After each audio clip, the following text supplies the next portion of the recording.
দেশের উন্নয়ন ও অগ্রযাত্রাকে বাধাগ্রস্ত করতে একটি মহল ষড়যন্ত্রে লিপ্ত হয়েছে বলে মন্তব্য করেছেন এলজিআরডি মন্ত্রী ও বিএনপির মহাসচিব মির্জা ফখরুল ইসলাম আলমগীর। তিনি বলেন, সরকার দেশের সার্বিক উন্নয়নে কাজ করে যাচ্ছে, তবে কিছু গোষ্ঠী দেশকে অস্থিতিশীল করার অপচেষ্টা চালাচ্ছে।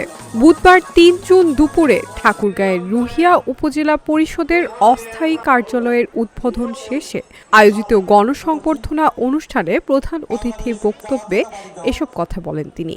মন্ত্রী জানান, জেলার অবকাঠামোগত উন্নয়নের অংশ হিসেবে বিভিন্ন সড়ক নির্মাণ ও সংস্কার, ধর্মীয় প্রতিষ্ঠান যেমন মসজিদ, মাদ্রাসা এবং মন্দিরের উন্নয়ন সহ নানা প্রকল্প বাস্তবায়ন করা হচ্ছে।